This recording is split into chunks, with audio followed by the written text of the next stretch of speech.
That was good. Thank you. Thank you. Like we said before the break, I've got one final good thing, which will go into the bad, and I'm going to throw it out there. So technically we're on bad. Hop in whenever you're ready. I know a lot of people give Star-Lord a hard time about being the reason that Thanos won, but I am here to defend him. And I would love, I said this to Chris this past week, that I have an airtight defense of Star-Lord's actions. I would love to hear why you hate him. You want to hear the issues first, and then you'll share your defense? Go for it. Or we could fight about this. This could be our Infinity War. This is going to be an Infinity War, a Civil War, a BVS. It's going to be all of them. So Quill is not only Star-Lord, Quill, Peter Quill, whatever you want to call him, is not only a problem. Mr. Lord. Mr. Lord. I feel like he's a problem the whole movie. I feel like the Guardians don't blend into this the way that all the other heroes do. I agree. They create a weird dynamic as one unit blending into this world. So I don't think that they necessarily belonged in here anyway. Agreed. But I think that Star-Lord's competition with Thor is silly. Like he's literally a god. You're not going to compare. You gave up half your celestial self, so it's not going to compare. He and Gamora make an agreement that if Thanos gets a hold of me, I need you to kill me. I need you to not hesitate, and he does, and he agrees. But then when they go to nowhere and Thanos has a hold of her, how long is he standing there pointing his blaster at her? You just saw reality change around you. So you know that he has the reality stone.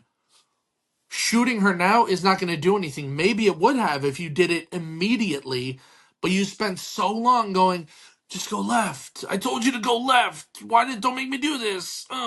Even Thanos is getting tired of it, where he's like, she's asked, let me move her closer. Like, this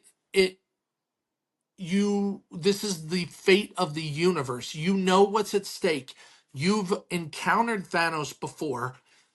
You have a relationship with both of his children who have told you what kind of person he is. You're an idiot. Now, do you want to defend that, or should I talk about what happens on Titan as well, and you'll cover the whole thing?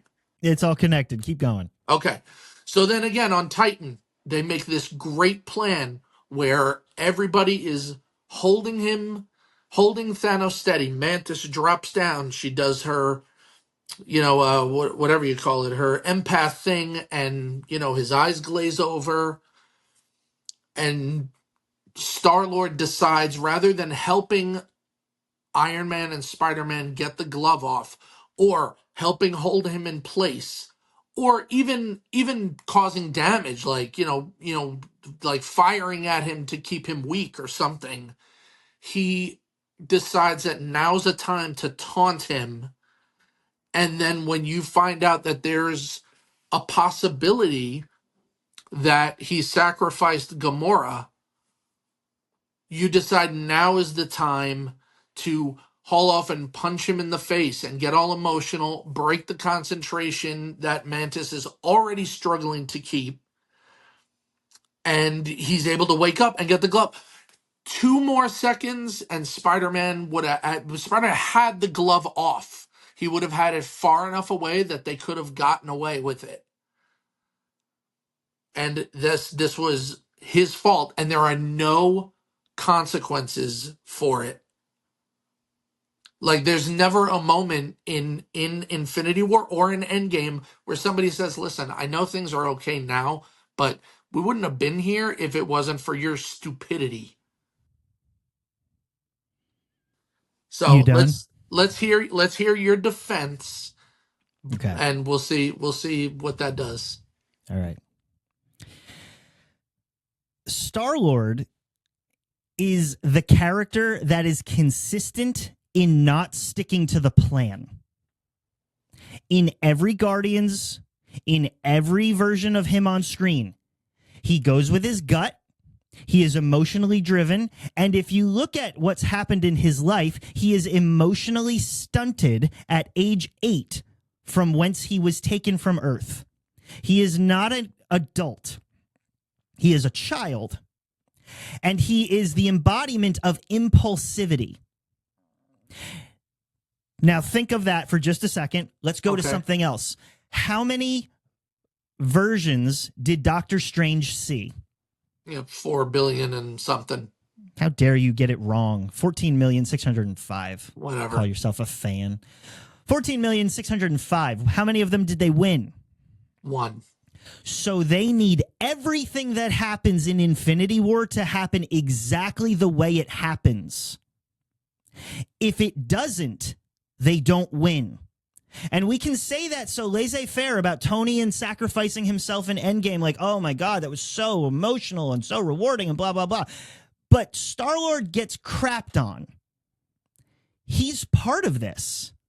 Without it, we don't win. Period. The end. Give the guy a break. He's 8 years old. But his 8-year-old self is part of this plan in every way it works out. Come at me, son.